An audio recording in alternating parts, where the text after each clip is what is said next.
Hey guys, this is P.M.R.Bonez88, and today for my next superhero movie review that I'll be talking about today is the Guyver.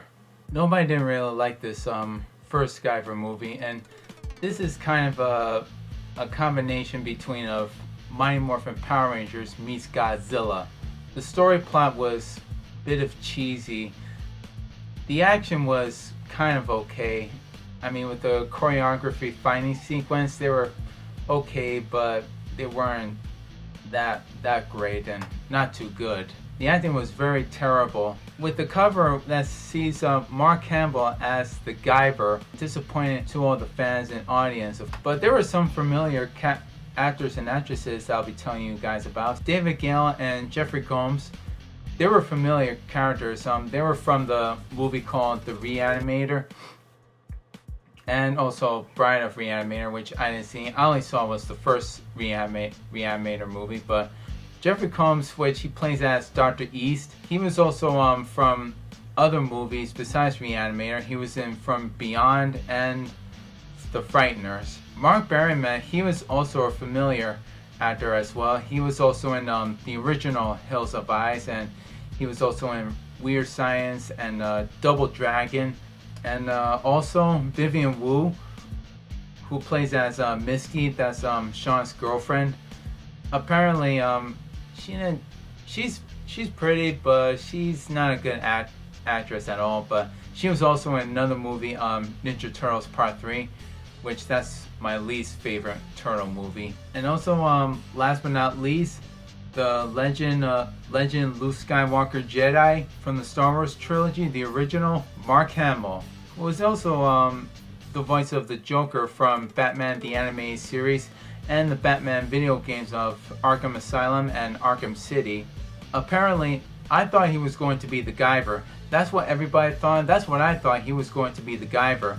We all thought that he was going to be the Guyver hero, but it turned out to be just one kid, which was played by Jack Armstrong, which his character name was Sean. Now, the movie starts out with the scientists and the group of people, which are known as the Zolanoids. They're from the corporation called the Kronos. So the professor takes the Guyver unit away from them, and that's where he's also turns into a Zolanoid, to this piranha fish Zolanoid, and that's where the Guyver unit is being missing. So the one person, Sean, he finds the Guyver unit. He doesn't know where they came from, and when he runs into the dark alley, that's where he gets in trouble, and all the bullies fight him off until the Guyver unit drops, and then he somehow activates it, accidentally activates it, and that's where he turns into the Guyver.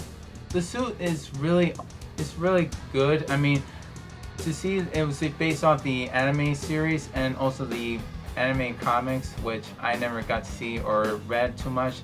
The Guyver suit is supposed to be unstoppable, ultimate, and dangerous weapons.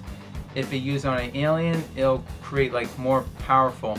It'll be much more powerful, but by a human, 1,000 times powerful. But with Zolanoids groups, there's one annoying Zolanoid who's played by Jimmy Walker. He plays as Stryker. When he's human, he's okay, and he tries to rap, but sometimes he's a wannabe alien. He thinks he's a badass dude. He could do whatever he wants.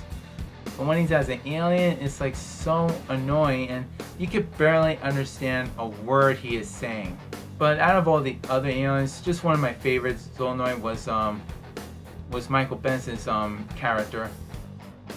He was the most toughest and meanest badass Zolanoid. The visual effects, the fighting sequence, they're kind of okay, but some of them are cheesy, some of them are not that cheesy. But with the Zolanoid morphing, turning from human to aliens, that looks not too bad. The best one was I think his Lisker or whatever his name was. His transformation was badass. Compared to Stryker's transformation I wish they couldn't have done better. That's all I could say is they couldn't have done better. And of course, when Sean activated the Guyver, that looked good. I'm not. I was gonna. First I was gonna say it was cool, but it looked it was really good just to see the morphing sequence. But due to all the visual effects and due to all the production, and there were two directors who directed this first movie, which are Screaming Matt George, which he was also the makeup effects from that he did in Nightmare on Elm Street Part 4, The Dream Master, and Steve Wong. He was also the other director, so they had like two directors that did the first Guyver movie. Despite with the first one, seeing the all visual effects and all the bad acting, that's where they decide to make a sequel, which is the Guyver Dark Hero. Now everyone liked the second one. People say the second one is actually way better than the first one. And when I saw the second one, it was so violent, so graphic violent, and seeing the Guyver fighting much more and all the choreographic stunts and seeing all the blood coming out of the zoonoids from their mouths or their eyes or breaking bones in their hands. Now this is the kind of Guyver movie that I wanted to see, because the first one was rated PG-13, but they had a director's cut, which I never seen, or maybe I'll get to see it soon, so I'll probably find that on DVD. But as for the second one, the Dark Hero, it was rated R. It was all graphic, and there were some curses and swear, not too much swear, but more blood and guts coming out. And they had like different actors and actresses, but new actors for the second movie. So the second one was really good, and it was really intense. So just to rate both of them, the first Guyver, I would give it a 45 out of 100. I mean, due to all the actors not taking it so serious and not being emotional with getting into their characters too much, that was the problem as well. And with the storyline, doesn't even flow. But for the second one, that had the story and the origin of a background story of talking about where the Guyver unit came from, how they got created. That's where it talked about more. But I wish they were done a little better with the movie plot that often. But just to rate the second one, I would give it a 75 out of 100, just to be fair. And if those of you want to see this movie, both of them, I recommend you guys see the second one, and then you'll see the first one, and you'll know the reason why the first one was PG-13 and the second one was rated R. So I'll be looking for these two. I downloaded the second one on iTunes, and the first one, I'll probably find it on somewhere on DVD. And if I see the second one, I'll get that one too. So just to let you all know, I'll be on vacation this weekend. I'll be on a 4-day vacation again. I'll be going to Buffalo with my family, so just letting you all know.